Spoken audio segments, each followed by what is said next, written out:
Hi, I'm Bryce Rankins, and you're listening to episode 4 of Sneaky Geek.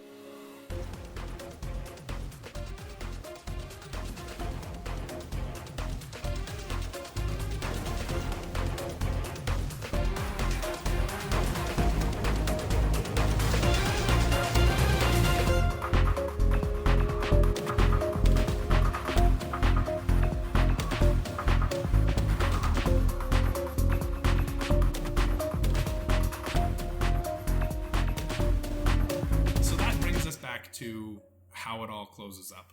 We've established where this kind of falls in the canon. Yep. We've established why it fleshes out the characters of the soldiers, the Jedi, the separatist movement. Yeah.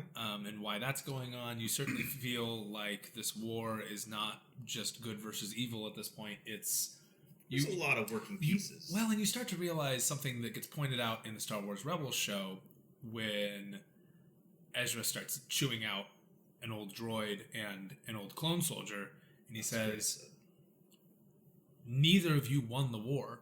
Yeah. The Empire won the war.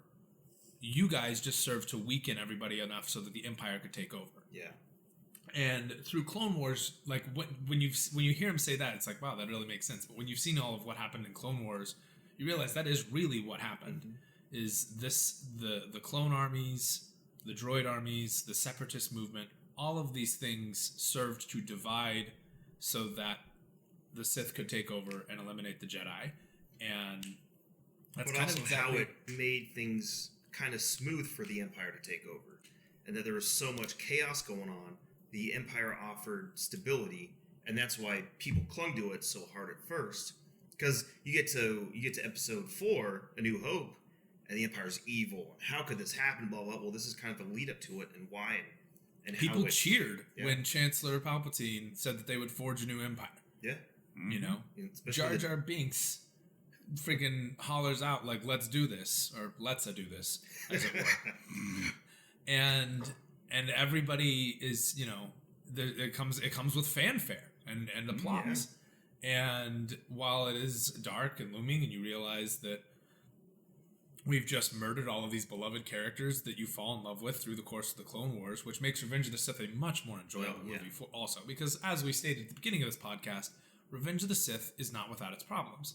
But those problems are a lot easier to forgive when you come at it from a much more knowing perspective. It doesn't make the movie stand alone any less poorly. I was going to say, if you have to watch 5.5 or 6 seasons of cartoons in order for your movie to suck less...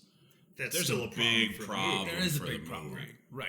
But if you are going to be watching Star Wars and you wish that there were things that were properly dealt with and fleshed out, and you view Revenge of the Sith as the closing chapter to the Clone Wars, to the prequel part of the universe, right? Well, and more specifically to the if you watch it as a closing chapter to the Clone Wars TV show. Oh, okay. You can view it, and you can just simply pretend not to deal too much with Anakin's emotions or lack thereof. And in the process, I think you'll find that the Clone War or the Clone Wars as an event.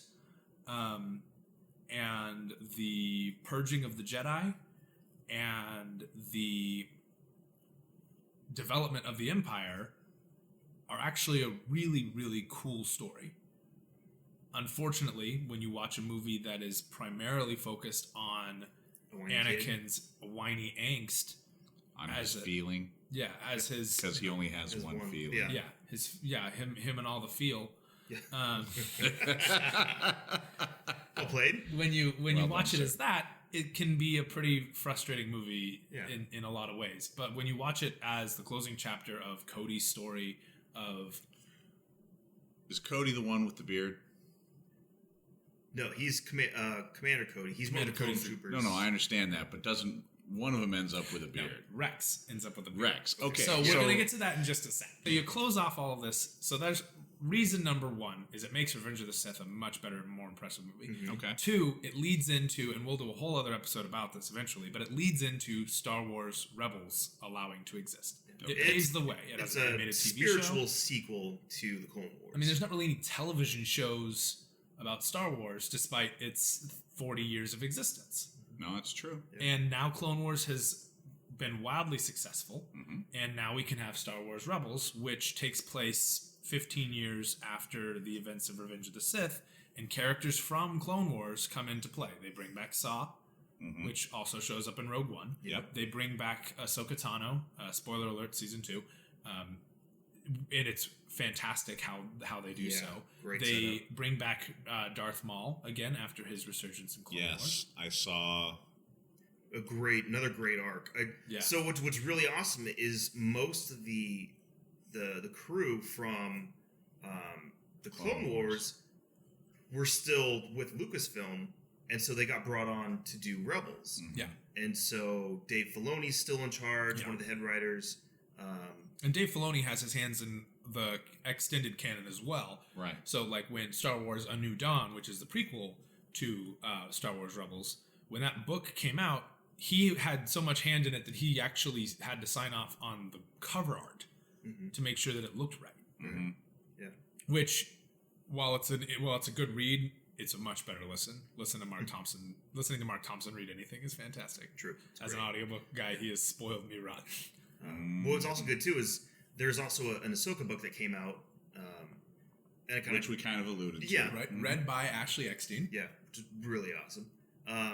But that book was used with partial ideas that were supposed to be used in seasons 7 and 8 for Clone Wars. That got brought into the book itself because Dave Filoni had all these notes on all the characters, especially her, since she was an original character, on her arc and where he wanted that character to go, and he helped bring that into. And what I really like about her also is that beyond droids and Chewbacca, there's not really a ton of characters that are protagonists that have such a important role that aren't human. Yeah. And or human looking. Human Anyway. looking. Yeah. That was one of my problems with Rogue One. There wasn't enough.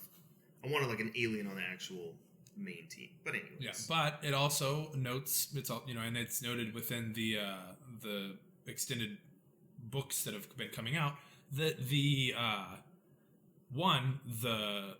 Empire and even Dooku was kind of genocidal in some regards. There are several xenophobic, for sure. And the Empire itself, as far as who gets upgraded and who gets promoted and such, are also typically only human. Which Ahsoka, she has these tendrils on her head which have a name and I can't remember them. They grow at a different rate than she does, and they continue to get higher and things like that. So she has to deal with things like that aren't human, but you still care. And that's in her book.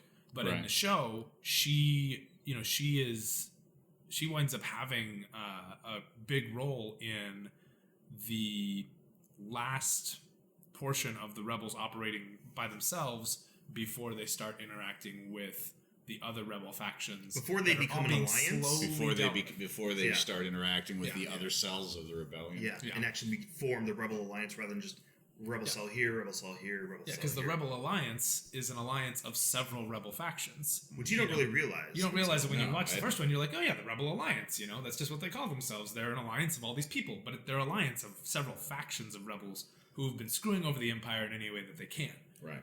So Rebels opens up. You've got Ahsoka Tano, her character comes into play. Maul comes into play. The books wind up coming out of Clone Wars as well. There's several novels that actually finish off the Clone Wars storyline. There's several novels that... Which ones are those? There's Dark Disciple. There's Ahsoka.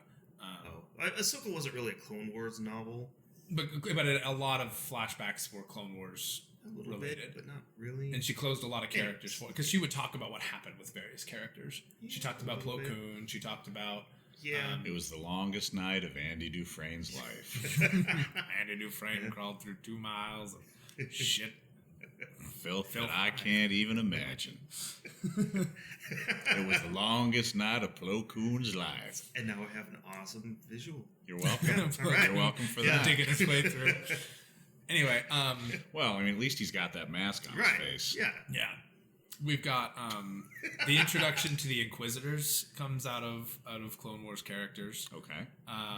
And what was happening with, again, non-Force non-Jedi Force users. unaligned Force users. Yes. Yeah. Okay, fair. So and Force-sensitive children. What was happening with Force-sensitive children and how the Empire was dealing with them is kind of a weird extension of what happened in the Force Unleashed. Oh, okay. Yeah. Because Vader's Force Unleashed is a video game, which is no longer canon, but it's a great video game. It's a great video game on the Wii, despite its graphic downplay. The ability to do force pushes with your arms, and then that sounds pretty with a lightsaber. Yeah, that sounds like it would be pretty fun. It's fun. Yeah. It's a great workout. I will say that It is. Seriously, I was always exhausted at the end of the Force Unleashed. The one thing I will say is that the prequels gave me and the few episodes of the Clone Wars that I've seen kind of contributed to this. I have a lot greater appreciation for Obi-Wan than I did. That fleshed him out amazing. Which I think was obviously part of the point. Right. And so you get to hear him go, Anakin, Anakin, Anakin, Anakin, over and over because Anakin's always pissing him off. Yeah. Yes. Which is hilarious. And it makes you love Anakin and Obi-Wan's friendship a lot more. That when Alec Guinness says, he was a general in the Clone Wars, etc., and here's all that story, you don't think back to, he was a whiny little bitch. You think back to, and he was amazing, and he fought alongside the clones, and he was my best friend, and we got into all sorts of... He was an asshole. He got me into trouble. I got us out of trouble. I got us into trouble. He got me out of trouble. We were a ragtag couple of dumbasses trying to be soldiers when we weren't, and we made it work. And when you think back to that, suddenly the prequel world feels more worth it. Yeah, I guess. Yeah. But I'm really interested now in the idea of some Obi-Wan standalone films. Oh yeah, and if they pull from anything from the Clone Wars, but now that you and McGregor apparently is still interested in playing the role, now that he's starting to age, be the right age. He grows one heck of a beard. Yeah. Mm-hmm. So, I mean, I will say that is one piece of prequel casting that Lucas got perfect. Oh, perfect. Yeah. So and frankly, while it is, we've talked about all these other characters who've gotten fleshed out who weren't necessarily done well. Anakin wasn't necessarily done well. We didn't really get to learn much about Kit Fisto or Shaak Ti or Plo Koon or any of the Jedi. What's his name? Ki-Adi-Mundi. Yeah. I had all the Alien Jedi figures, by the way. Oh, I do. Those dudes are pimp. Yeah, but while all those characters, sometimes they get a couple of lines here and there, and we get to see them fleshed out. It's nice to just get to know them. Mm-hmm. But Obi-Wan, particularly, he's your brother, he's your friend, he's your father, he's everything. And you really come to appreciate all of his personal struggles. You get a little bit more backstory as to what he was like as a Padawan. Mm-hmm. Yeah. You get to how he ends up on Tatooine. Yeah. Yeah. And all of that comes up in the Clone Wars. We talk about some of his early assignments, and some of it shows up in Rebels, and some of it does show up in Rebels. And he is voiced by J.A.T. What's his name? James Arnold Taylor. Yeah, and he is so good. Yeah, he is just fact, such a good. So when Episode 7 came out, Rey touched the lightsaber. There's that awesome flash stuff, and you hear different voices. Before Ewan McGregor came in and did his part, James Arnold Taylor did the part for that because he was so well loved in the Clone Wars that he was going to be Obi-Wan's voice in the movie for the little flashback scene. And then they ended up getting Ewan McGregor to come and do it. And it was awesome just having that connection in there too, which they then spliced with Alec Guinness's lines too. And because there's basically 3 Obi-Wan Kenobis as far as I'm concerned. New canon books. There's some that aren't that great, but things like the Jedi Code and stuff. I mean, those are referenced, like in Dark Disciple, which I just read.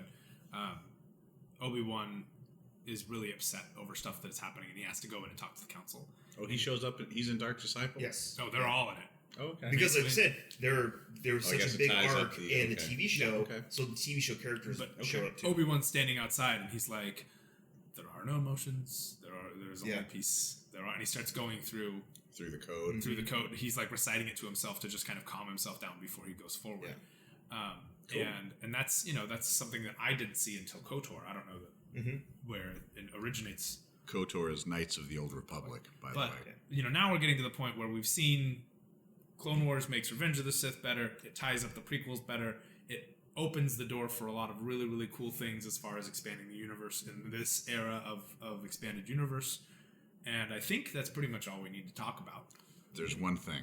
Go ahead. I've been sitting on this the whole episode. Yeah. You know what it what you is. got? And I know you hate fan theories, but I'm going to throw it out there anyway. Let's do it. So, which is it? Rex is the one with the beard? Yes. Yes, Oh. let's talk about this. Yeah. Okay, so please. Commander Rex is one of the clones, and understandably, the fate of a lot of the clones is left. Is he Ahsoka's commander, or is Yes. Yeah. Because he palled around with. He went around to both, I think. he regularly associates with He Ahsoka was- Tano. Yeah. And so, but the fate of most of the clones is left largely unresolved at the end For the most of, part, yeah. certainly through the A films. lot of them die on the Death Star. Well, actually, a lot of them die before the Death Star now. Before, 'cause they're in getting old older. canon. Right, they, and they're aging. 'Cause they're aging now. quicker, yeah. Right. yeah. But in Return of the Jedi, Uh-huh. on the scene in Endor when the rebels are storming the generator, there's a particular rebel soldier with a kind of full White beard. bushy white beard, A little bit of a darker dude. and a little swarthy, Yeah. they might say, and fans had started to speculate, hey, maybe that's Rex. We don't know what happens to Rex. Right. And Dave Filoni, his own bad self, Yep. got wind of this fan theory, and he's like, yeah, It I makes like sense. Yeah. I like it. Picture Yeah. right So and by, there's actually He used to be called Gramps in the old canon. They were Yes. like, this is Gramps, he's the old guy in the rebellion. Right. What have you. And but now- who's to say that Gramps isn't a Isn't Rex. nickname for what they call Yeah. Rex? because he's been around for so long. Yeah. So Filoni's like, yeah, okay, we like it. Because I think Boom. there's been a couple of producers from the show like, yeah, we actually kind of noticed that too, and that's what we were possibly trying to go for. Mhm. Nothing's official yet. Wink, Wink, nudge, Dave nudge. Filoni Yeah. says, I'm for it. Yeah. And what's cool is when Rex shows back up along with a couple of other clones, spoiler, In Rebels. Yeah. he shows up and he's got the beard that Gramps has Yeah. in Return of the Jedi. So there it is. Yeah. So there it is. This we have so many cool things that come out of this, and it's honestly like clever retconning, Yeah. and not in a way that's Have really you ever upsetting. discussed what a retcon is? I don't think so. No. Real quick, retcon is short for retroactive continuity. That's when we have a story and then we have a later story that tries to address some potential inconsistency in the story. The term Just smooth things out. Yeah, the It's a term- plot hole filler. it's a comic book term. The term was first used by a guy named Roy Thomas. Roy Thomas was a early comic book fan. He took over writing. Well, actually, he took over as editor-in-chief at Marvel Right. after Stan Lee left.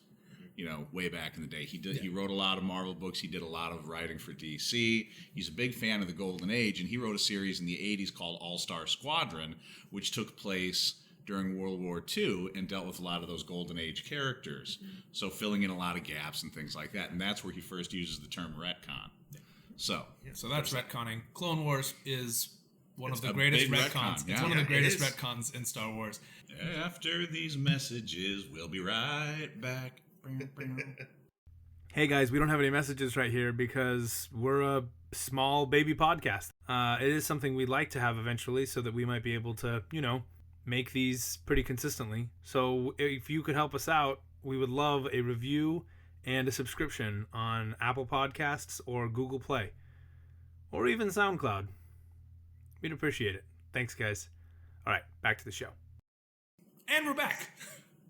Thanks for that sing-off. That was nice. You're welcome. I do want to talk about one other character very briefly before we leave, because I would feel remiss if I didn't bring him up.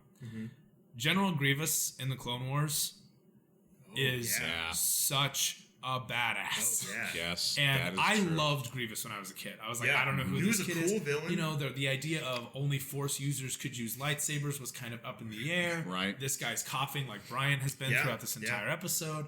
Is he a cyborg? Is he even remotely alive? And then you see his eyes a little bit, and then the whole heart and stomach thing from the other one. Right. But he's almost so good that his death feels anticlimactic by comparison when it finally happens in Revenge of the Sith. But he is the ultimate runner, and he's constantly, getting in the way. But he slaughters so many characters. Well, and we first get our introduction to him in the Tartakovsky Clone Wars episodes, and we get that magnificent final episode of the first segment, because the Tartakovsky Clone Wars were released in two seasons, I guess. Volumes is probably better. Yeah. But at the end of that first volume, when he's just destroying the Jedi, and taking their lightsabers, and that's how he ends up, because they're a trophy, and then as we get into that second sequence where where he kidnaps the Chancellor and all that, and there's the fight with Anakin and Mace Windu and all that. Yeah. We get some Force use that damages his organs, his internal organs, which is why he has the cough. Because was it in the Tartakovsky that we see the temple with Grievous's history stuff? I think so. Yeah. Yeah, okay. That isn't as covered and unfortunately not as fleshed out in the Clone Wars CGI TV show. Yeah. But he is a fantastic villain. Oh, yeah. A little cowardly, but... Yes. Which is weird because he's so powerful. Yeah. But I think he's also, I think, a master strategist. Yes. Master strategist. So he knows this is not a winning solution that I want to have to fight through. Right. And he can get out. One of the things that I so like... many ships blow up with Grievous flying away from them. Yeah. Yeah. One of the things I like, though, about his final battle with Obi-Wan in Revenge of the Sith is the way that Obi-Wan has to finish him. Oh, yeah. Because Obi-Wan has to finish him out with a blaster. Yeah. And when he's like, he looks at it, he's like, ugh, how so uncivilized. But that's that callback to episode 4 with, a more civilized weapon for an earlier age. And so the fact that he has to, for us, it's, that's so clever, that's so badass. But for the character, he's like, ugh. Yeah, because we get his story out of order. Yeah, we get old Obi-Wan first before we get young Obi-Wan. Yeah, he's still moving through his story in the right order. Yeah. So and Grievous is his storyline really shows how far Dooku goes as well, because Dooku trains Grievous. Yeah, creates him, right? Yeah, so I think in the books they expand on his backstory a bit more. He ends up with some sort of disease or something, and he's basically the precursor to Darth Vader, because he has to get a new skeleton, a new body, but it's all encased, he still has his internal organs, which are all encased in this new suit, similar to how Vader was. Right. Yeah, and this is the first time we really see a cyborg, and when you look at Vader throughout the entire original trilogy, you assume that he's a man in a suit.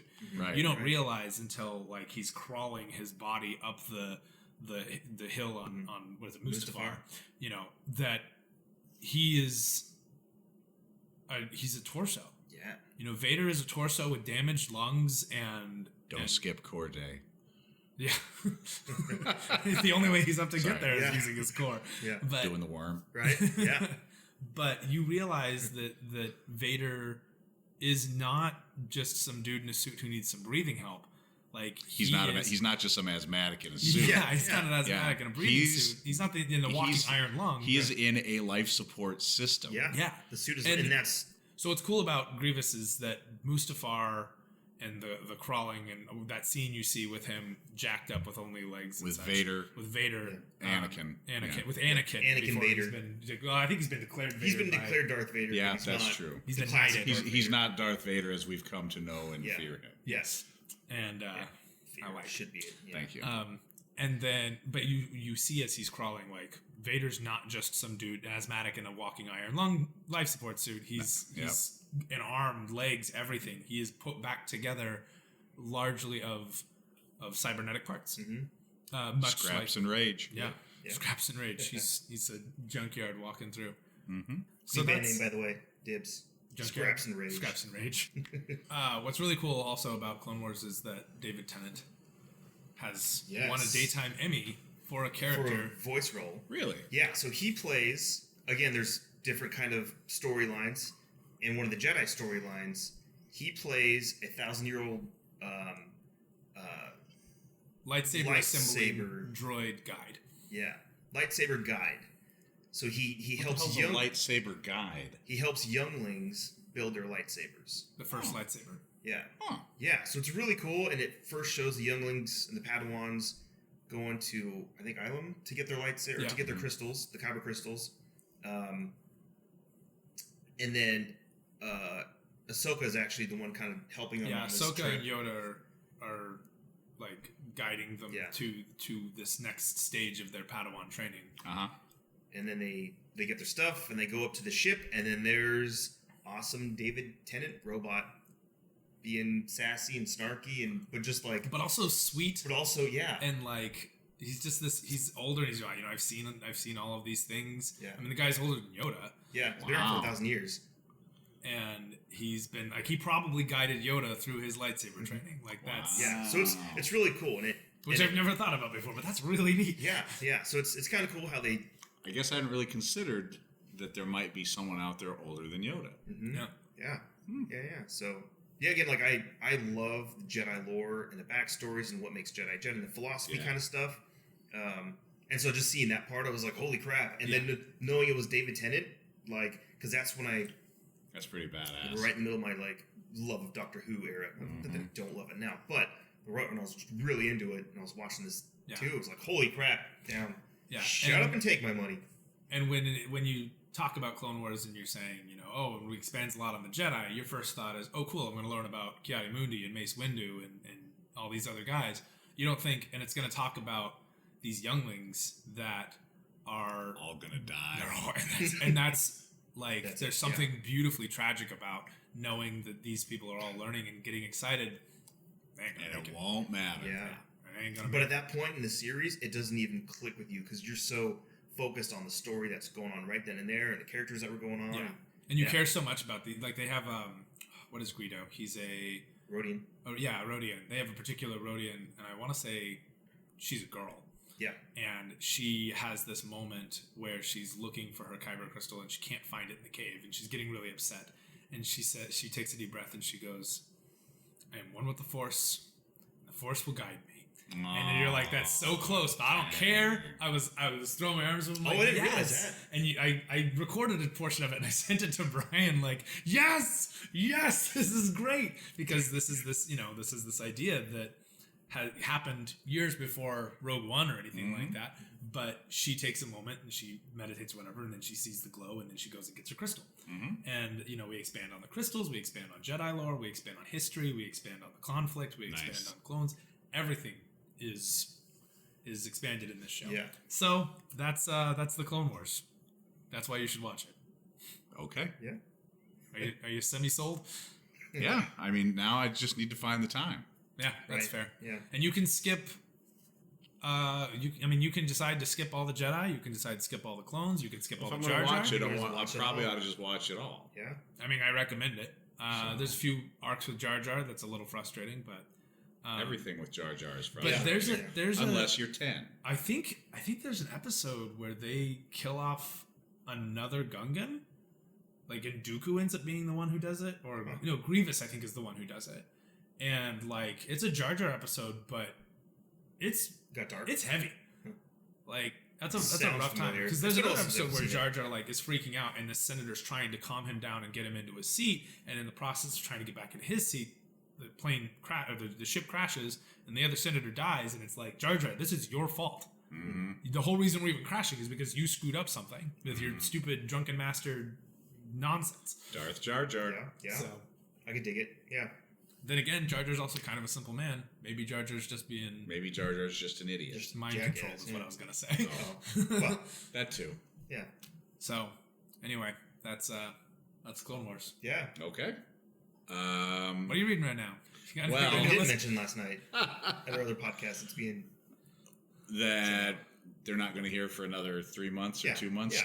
Are you reading anything Star Wars related right now? you know what I've been getting from the new Star Wars comics? I've been getting the Journals of Obi-Wan Kenobi issues. Those have been amazing. I love those, and I hope they're going to continue them. Yeah. I don't know. It would be a wise choice Kieran marketing-wise with the recent announcement of Obi-Wan getting his own movie. Right. They were doing these as these interstitial, one-shots. one-shots between the larger narrative. Yeah. And the last one, sort of, from the Journals of Obi-Wan Kenobi has been like a 4-part Yoda's Private War, Yoda's Secret War or something. Yeah. Ooh. And It was pretty cool. Yeah. So again, touched upon non-Jedi Sith Force users. Right. And so I've been enjoying those. I have not been getting much of the other stuff. I'm kind of intrigued by the Poe Dameron miniseries. Poe's been really good, but when it first gets set up, it's set up as like 5 to 6 months before episode 7, and now we're 20-something issues in. You're like, okay. Like, it's 20? Yeah. Wow. Yeah. I thought it was a miniseries. I didn't realize it was an ongoing. It's an ongoing. Okay. And so it's like, okay, this is good, but it's like, where are we going with this? You already kind of set up. I think they set up as possibly a miniseries, and if it fails, that's when they cut it off and bridge the gap to. They do that sometimes. They'll start things as a miniseries, and then sales will justify expanding it. And that's what happened with the Canon issues too, because that was supposed to be an ongoing, and it made it 12 issues, and then they're like, okay, we're done here. It was still a great series. Yeah. But yeah, so I think that's kind of what they're doing with the Poe books is it's going and it's starting to drag on a little bit, and it's kind of like, okay, let's not get lost status here where it's just. But if you're interested in these, you can get these at your local comic book shop. Yeah. Go on in and then ask if they've got them. We've got a couple of them in trade paperback now. Yeah, they've got 2 or 3 trades out right now, which are available anywhere books are sold. You can pretty much get those. And then that's your Obi-Wan. Where can we find you on the internet? At Mr. Dave Ziegler on the tweeters. I don't have the Instagram or the Snapchamp and all that jazz. Yeah. And then, Brian, what are you reading right now? Star Wars related. Star Wars related. I just started the Phasma book, which I think I mentioned last night in the other podcast, but you're going to hear this one first, so it's fine. Just finished up. Are you listening to it or are you reading it? You know what? Who knows at this point in time? So I'm listening to the podcast, the audiobook of Phasma. It's been pretty good. I'm only like 3 or 4 chapters in. But I just finished Twilight Company. No, not Twilight Company. Battlefront. That's the one that sets up for the plot second of Battlefront 2. No, it sets up the characters that are in it. Okay. Some of the characters. The book happens right after episode 4, but the game happens after episode 6. Oh, okay. The other thing I'm into right now, Star Wars related, is I'm playing Lego Star Wars 3, the Clone Wars one. Yeah. That's the one I hadn't finished yet. Oh, okay. I'm enjoying that one either. I'm enjoying that a lot. Yeah. I've had it for a while. The Ziglets were playing it. I was like, I probably ought to give it a shot. Yeah. And it's a lot of fun. I heard it was pretty good. I mean, the first 2 Star Wars Lego games were amazing. Yes. They were so much fun. They're fun. Hilarious. And even, I guess, the Force Awakens Lego game was pretty good too. It had the cast in there doing voices. Yeah, I'm not as big a fan of, since they started bringing in the voices from, instead of having the Lego just making Lego language or whatever. Yeah.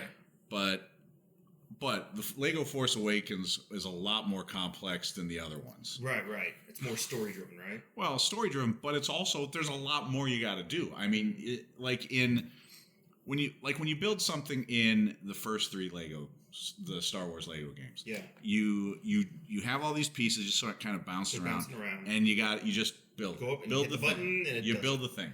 But in Lego Force Awakens, you get options. You either build this thing or this thing. Oh wow! And then it's like, well, which am I supposed to do first? Yeah. What am I supposed to do first? It's a lot more puzzly in its building. Yes. Interesting.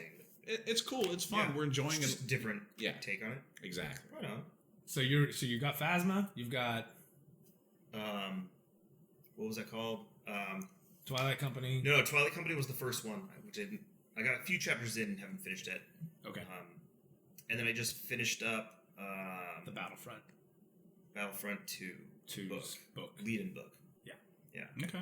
And then it's pretty good. What about you, Shaba? What are you reading? I just finished Dark Disciple. You've mentioned that 47 times. I loved it. It was so good. Yeah. and it was the closing of the Clone Wars story for me. So I don't really have anything else that's So you're prequel sort of era. waiting to see what's coming next on the horizon. Yeah, It's got some options. I have some options. I was thinking of maybe jumping over to fantasy, but I'm also thinking of maybe doing Lost Stars, which takes Yes. place immediately after Return of the Jedi. Which is by far the best new Star Wars canon book. Yeah. Leaps and bounds. Yeah. Wow. Okay. Yeah. If I don't do that, then I'm going to do Thrawn because Rebels is coming up. I heard that one's really It was good. pretty good. Yeah. Rebels, given that Rebels is coming up next month. The new Thrawn season. novel or the Yes. the New original Thrawn, not trilogy? the original Thrawn. trilogy. Okay. Given that Rebels is coming up, one of the things that I've been kind of trying to do since the conclusion of last season is get through everything Clone Wars related, because when they make callbacks to it, which they regularly do, when they make those callbacks, I'm a little bit more aware of what's going on. Sure. Yeah. Having not seen Clone Wars 2 seasons into Rebels, I wasn't necessarily as affected by the reintroduction of Rex or Ahsoka as I would have been had I read those. Got but it. when I went back and watched some of those episodes, You got a it lot was more out of it. I got a lot more out of it. It was like hanging with old friends again, which Okay. is weird considering I made that Cartoons. afterwards and Right. they're Yeah. cartoons.